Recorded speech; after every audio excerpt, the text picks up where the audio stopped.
Welcome. Today we will be reading lesson 258 in the workbook, and from the text, chapter 22, section 1, the message of the holy relationship, paragraphs 1 through 5. And now for lesson 258. Let me remember that my goal is God. All that is needful is to train our minds to overlook all little senseless aims and to remember that our goal is God. His memory is hidden in our minds, obscured but by our pointless little goals, which offer nothing and do not exist. Shall we continue to allow God's grace to shine in unawareness, while the toys and trinkets of the world are sought instead? God is our only goal, our only love. We have no aim but to remember Him. Our goal is but to follow in the way that leads to you. We have no goal but this. What could we want but to remember you? What could we seek but our identity?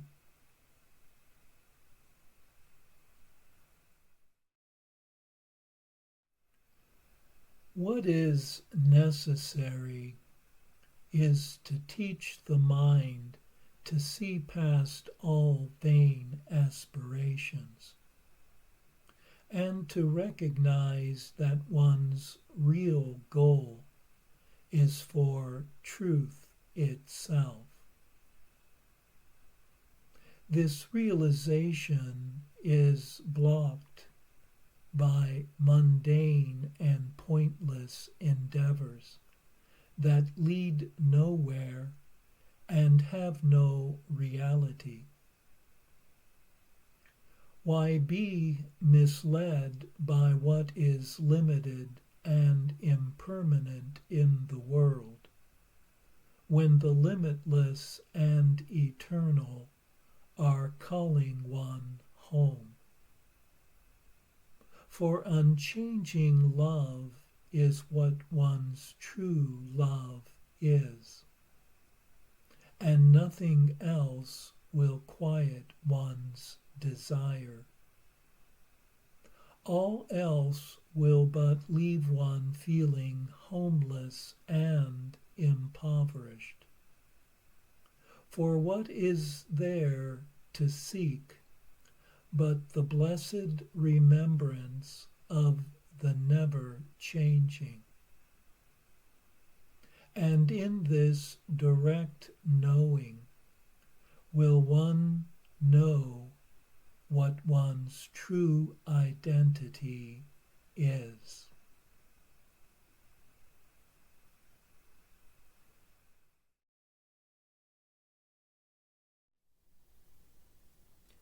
And now for our text reading for today, from chapter 22, section 1, the message of the holy relationship, paragraphs 1 through 5.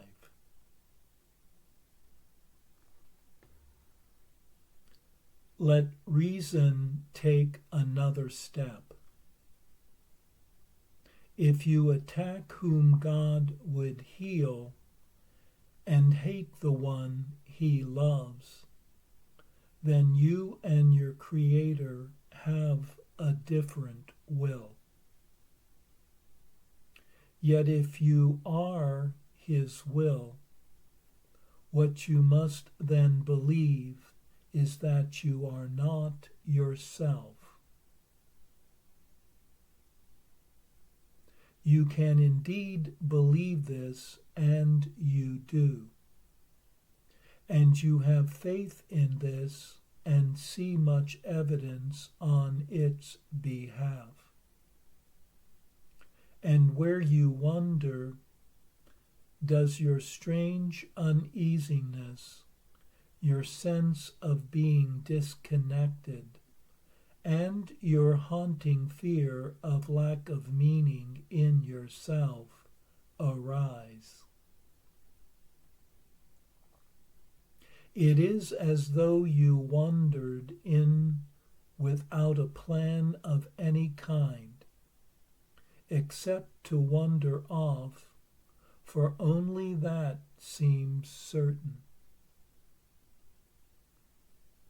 Yet we have heard a very similar description earlier, but it was not of you. But still this strange idea, which it does accurately describe, you think is you. Reason would tell you that the world you see through eyes that are not yours must make no sense to you. To whom would seeing such as this send back its messages? Surely not you, whose sight is wholly independent of the eyes that look upon the world. If this is not your vision, what can it show to you? The brain cannot interpret what your vision sees. This you would understand. The brain interprets to the body, of which it is a part. But what it says you cannot understand. Yet you have listened to it, and long and hard you try to understand its messages.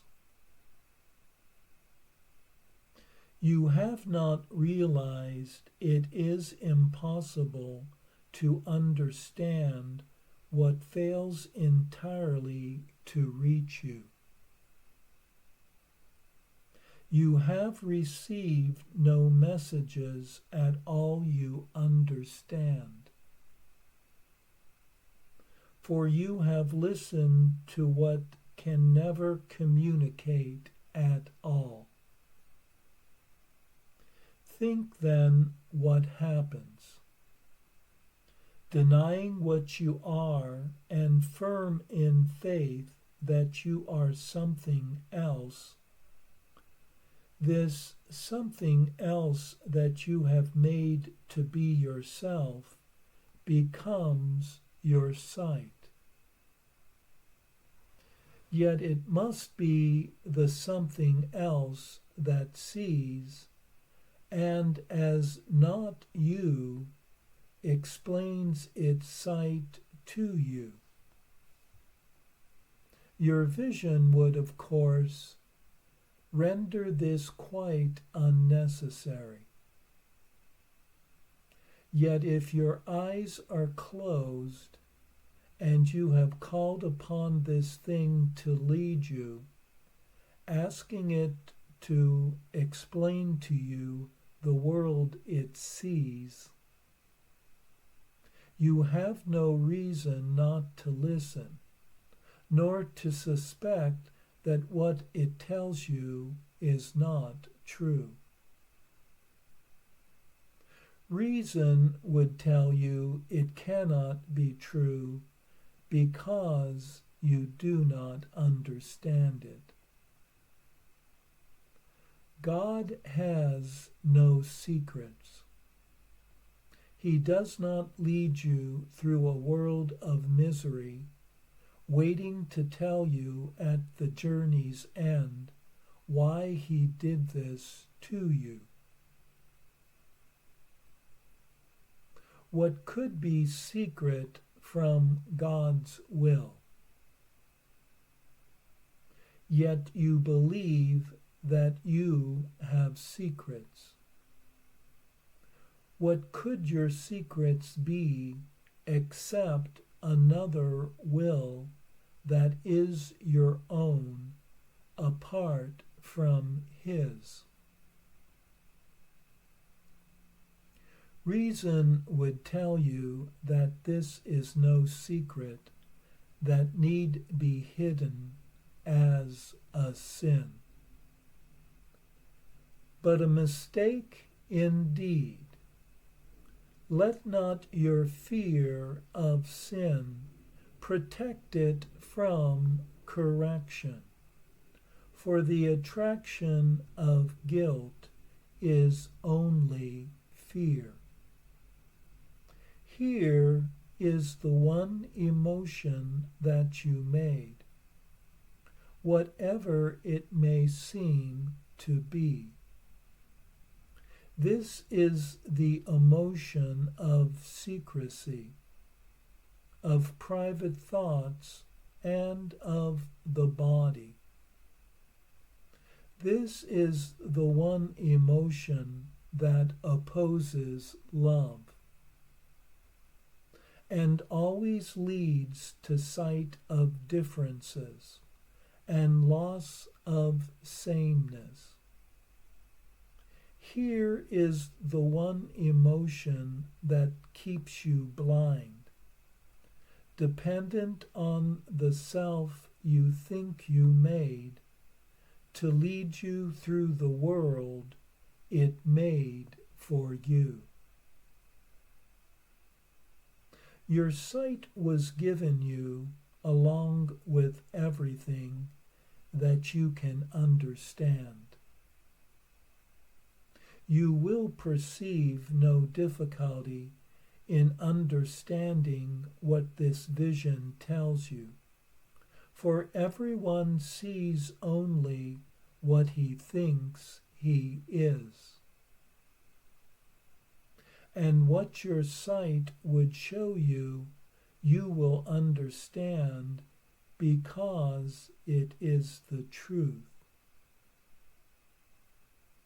Only your vision can convey to you what you can see. It reaches you directly without a need to be interpreted to you. What needs interpretation must be alien, nor will it ever be made understandable by an interpreter you cannot understand.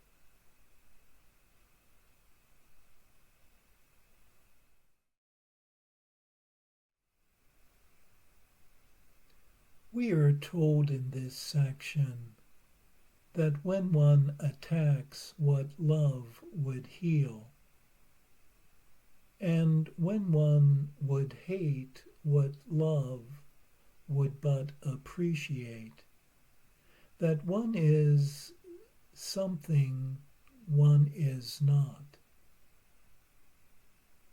For one has not stopped being the love that eternal love created. And in this belief of being something else is the body made, which then gives witness through eyes and brain to a world that makes no sense. Yet reason says that if one does not understand the world, it cannot be real. For truth keeps no secrets, and it is fear, the emotion of secrets, that supports this world. Fear is opposed to love, and yet believes in differentness and lack of sameness, which would but prevent the arising of true vision in oneself.